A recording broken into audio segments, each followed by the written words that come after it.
দ্বাদশ শ্রেণীর তৃতীয় সেমিস্টার বাংলা বিষয়ের একটি গল্প পটোরাজ। সেই গল্পের এমসিকিউ প্রশ্ন উত্তর নিয়ে আজকে আলোচনা করব।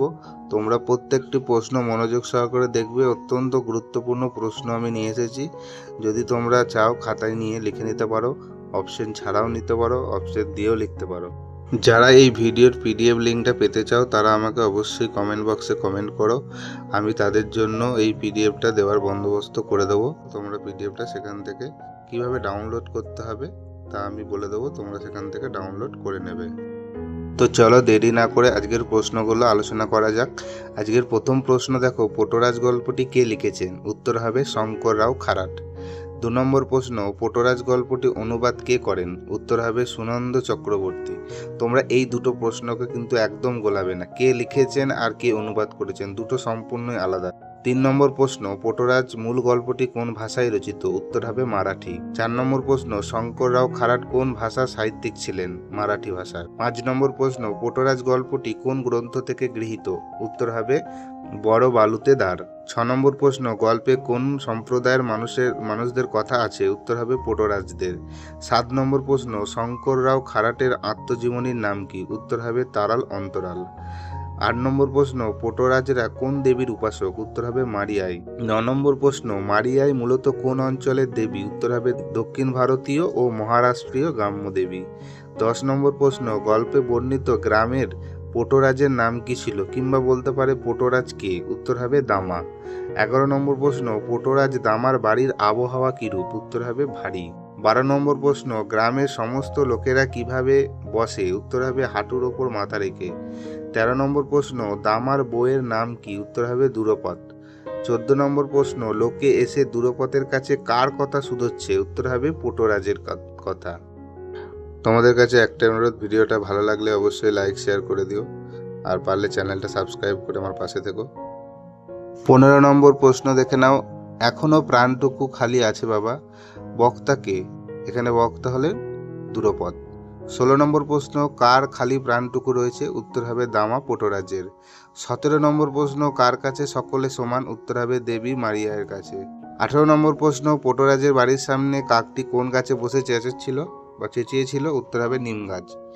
19 নম্বর প্রশ্ন, দ্রুপদ কাকে বেজন্মা বলে ডেকেছিল? উত্তর হবে কাককে। 20 নম্বর প্রশ্ন, পটোরাজকে ডাকে রে, কে ডাকে?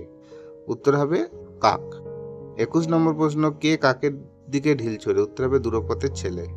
22 নম্বর প্রশ্ন, বেজন্মা কাক পটোরাজের পরিবারকে কি করে? উত্তর হবে শাপমন্নি দেয়, অর্থাৎ অভিশাপ দেয়।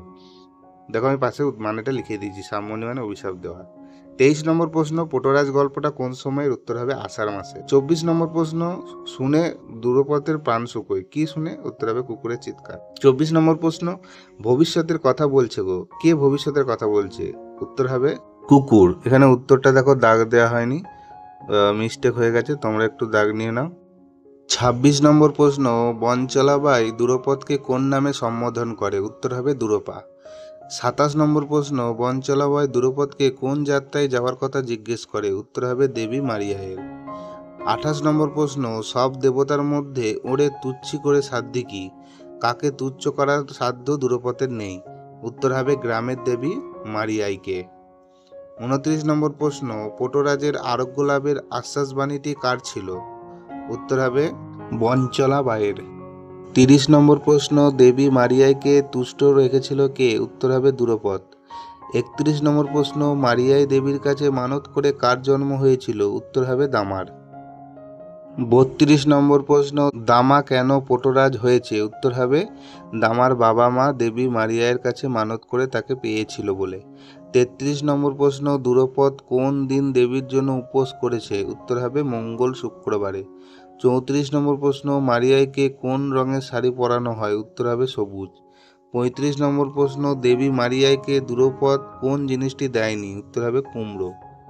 36 নম্বর প্রশ্ন, দ্রুপদ তার স্বামীর কি বন্ধ করে তাকে বাঁচানোর প্রার্থনা করেছে? উত্তর হবে হাগাবমি।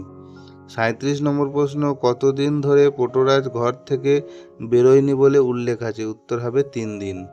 38 নম্বর প্রশ্ন, দামা কি খেয়ে ভালো বোধ করে? উত্তর হবে গরম ভাতের পায়েস। 39 নম্বর প্রশ্ন, গল্পের প্রধান সামাজিক সমস্যা কি? উত্তর হবে ধর্মীয় গোঁড়ামি ও কুসংস্কার। 40 নম্বর প্রশ্ন, পটুরাজের পেশা কি? উত্তর হবে দেবতার নামে ঘুরে ঘুরে আশীর্বাদ দেওয়া। এই উত্তরটাও দাগ দেওয়া হয়নি, তোমরা একটু দেখে নিও। 41 নম্বর প্রশ্ন, দামাকে কে মায়ের পটুরাজ বলে উল্লেখ করে? উত্তর হবে বঞ্চলাবাই। 42 নম্বর প্রশ্ন, দ্রৌপদ দেবীর সামনে কি কি নিবেদন করত? উত্তর হবে ছাগল বা কুঁকড়ো। 43 নম্বর প্রশ্ন, গল্পে কোন সময়ের কথা বলা হয়েছে? উত্তর হবে বর্ষাকাল।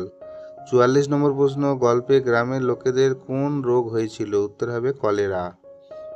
45 নম্বর প্রশ্ন, পটুরাজ সম্প্রদায়ের মানুষ প্রধানত কোথায় বসবাস করেন? উত্তর হবে পশ্চিম ভারতে। 46 নম্বর প্রশ্ন, পটুরাজ দামার বড় ছেলের নাম কি? উত্তর হবে আনন্দ।